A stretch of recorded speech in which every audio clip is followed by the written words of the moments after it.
Ah, you're finally coming around. I was starting to think that I administered too many sedatives, but I can see my calculations were correct. As always.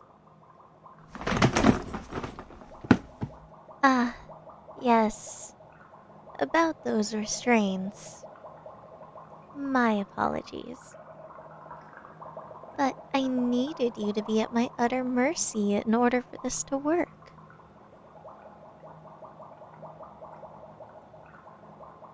I realize this isn't exactly what you had in mind when you agreed to be my undergrad research assistant. I may have failed to mention that your role will actually be closer to an experimental test subject rather than a technician.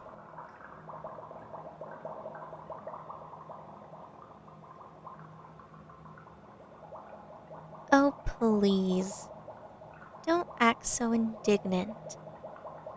I see the way you look at me during class. It's so distracting. Feeling your eyes roaming all over me while I'm trying to teach. What's the name of that Van Halen song? Hot for Teacher? Or perhaps Hot for Professor would be more appropriate given the situation. The point is, I know you got the hots for me, so I'm guessing that you're probably thrilled to be my newest specimen. I saw how excited you were when I asked you to stay after class. I imagine you couldn't wait to have a one-on-one tutoring session. Hmm, what's that? My age.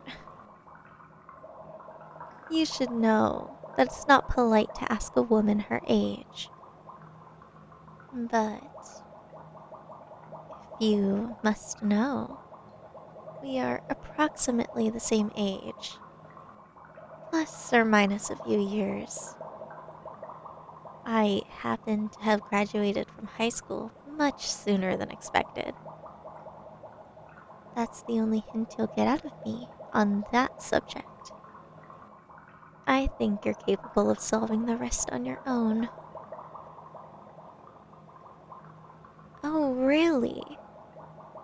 You think I've gone too far? Would you prefer to live in a world with no cell phones, electric lighting, or, heaven forbid, air conditioning? We have a professional obligation as scientists to unlock the mysteries of the universe. How these concepts translate into practical application is not my primary concern. It's not like that we're splitting the atom.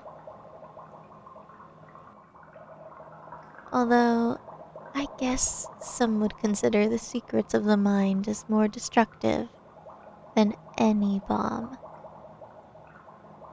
You might be surprised to learn that I've actually been gathering data on you for a while now. So it seems we have a mutual interest in each other. You call it an obsession, but it's all in the name of science. Or at least most of it is. The rest is, well, it's a personal interest of mine.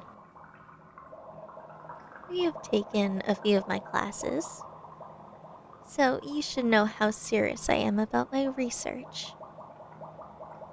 You basically accepted all of the risks when you agreed to assist me. Anyways, I need some proof that my current theory is accurate. If you have a logical reason to support your beliefs, then you won't be caught with your pants down.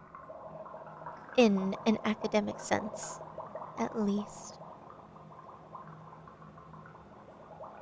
You may think I'm batshit crazy, but I can still see the burning desire in your eyes. It's okay. You can be honest. It's just the two of us. I can see the battle raging in your mind, caught between your sense of social priorities and your carnal urges. Your brain or your body. I wonder which one will end up on top. I can tell you're secretly enjoying the anticipation. I wonder how far I'll have to go before you reach your limit. So, let's begin with a few informal experiments and see where the results take us. First, I'll take off this lab coat. I usually never teach class without it.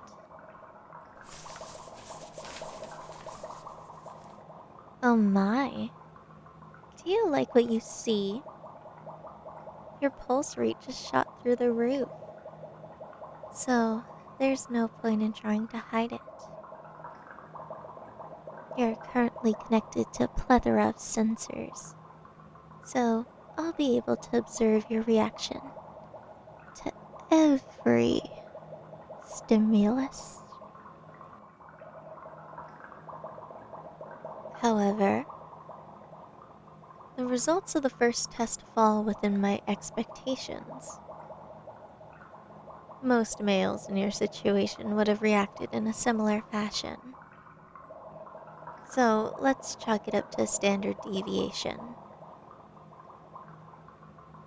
Hmm, I wonder what I should try next. I usually would have written up an extensive list of experiments to perform, but I'm ashamed to admit that I'm improvising.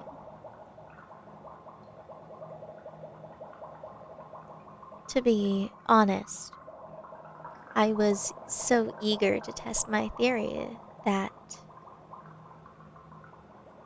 I may have ended up rushing things a little bit. Sorry. Was that a little unprofessional of me? It's okay though. We have all night to figure out the correct procedure. Hmm. Perhaps some tactile stimulation is called for. Oh, did you like that suggestion? I bet your mind is running wild with the possibilities.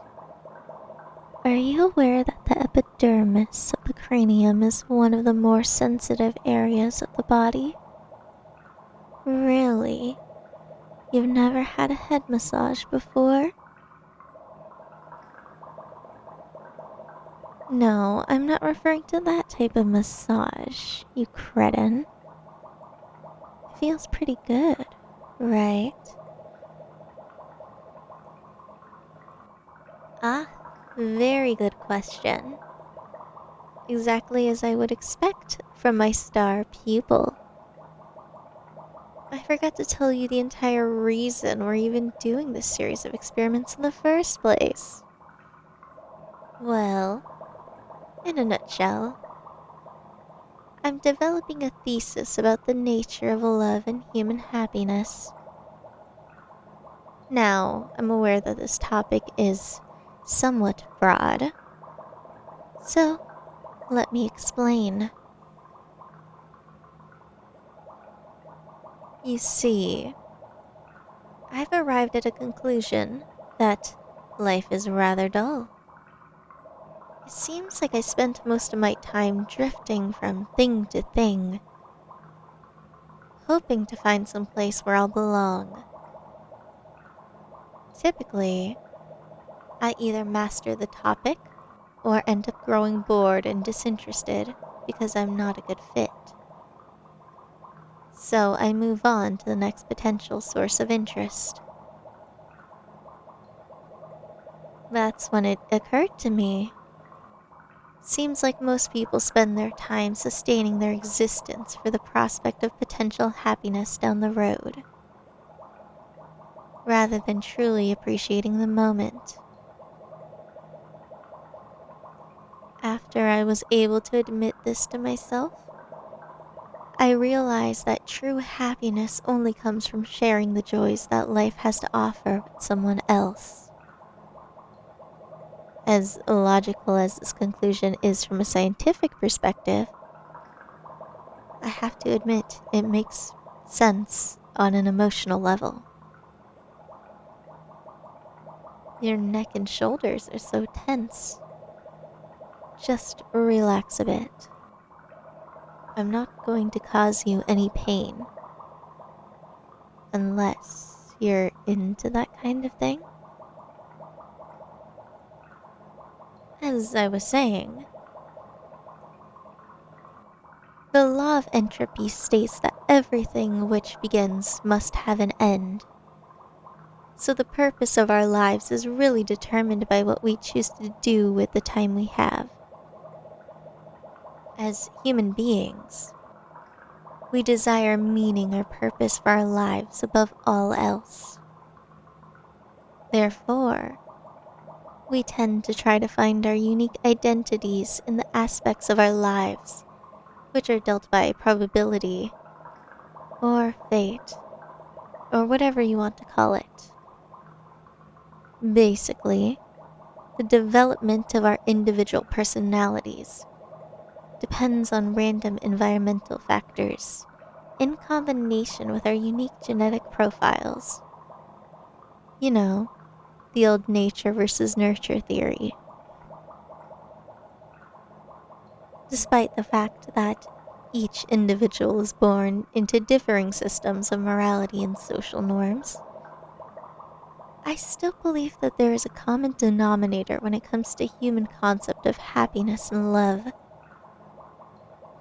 Call it an X factor. Something that can be defined and harnessed to bring people together. Am I boring you with my existential musings?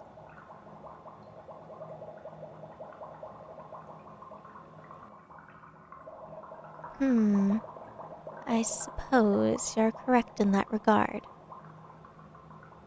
Rambling is more of an apt description of my monologue. You may be interested to learn that you just so happen to meet all of the criteria to be my perfect partner. Don't get me wrong. The idea of a soulmate doesn't hold any water for me. There is a complex system of variables which determines one's desirability to the opposite sex. And majorities of these have to do with an automated biological processes, such as pheromones. These are basically chemical signals which tell your brain hot or not. According to my research, most people cite their senses as being the root cause of attraction. But there's a lot more going on beneath the surface that we take for granted. This all relates back to my earlier point about a person's genetics.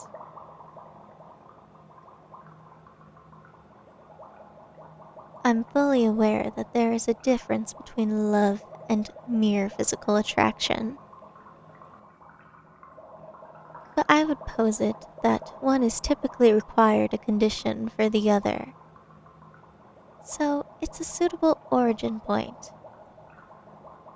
Did anyone ever tell you that you have nice arms? Even though you're not a bodybuilder, your biceps are still firm and toned. What was I saying? Ah, yes. So, while I don't believe in soulmates, I do believe that it's possible to find the person who best complements the psychological and biological characteristics of a given individual. The real issue is finding them. You and I were extremely lucky in that regard. For most people, the chances are about 1 in 7 billion.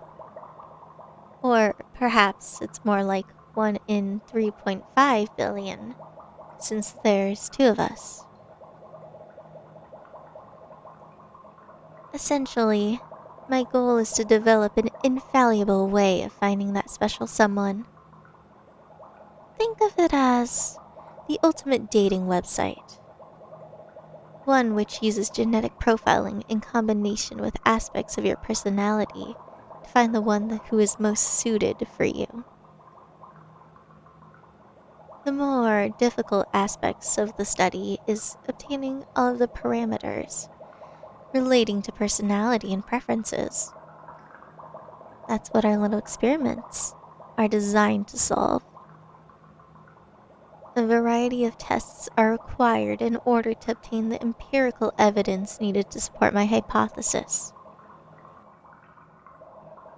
You're hopelessly smitten with me, so you seem to be the most appropriate specimen for this evening's soiree.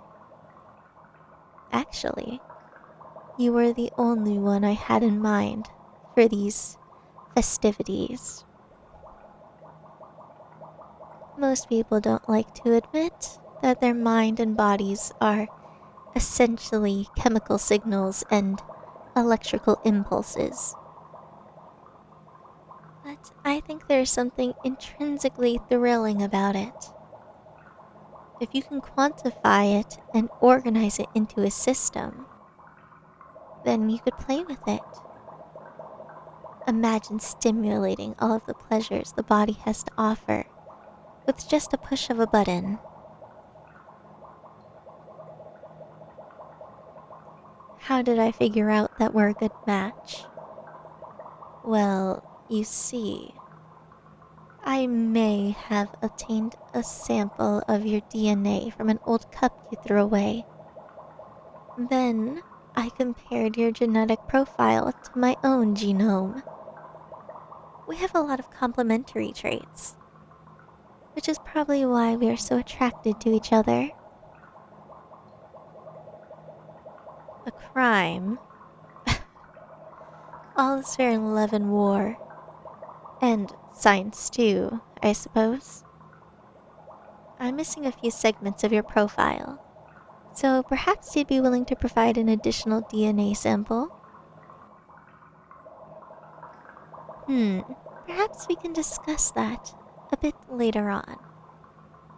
For now, let's continue the physical examination.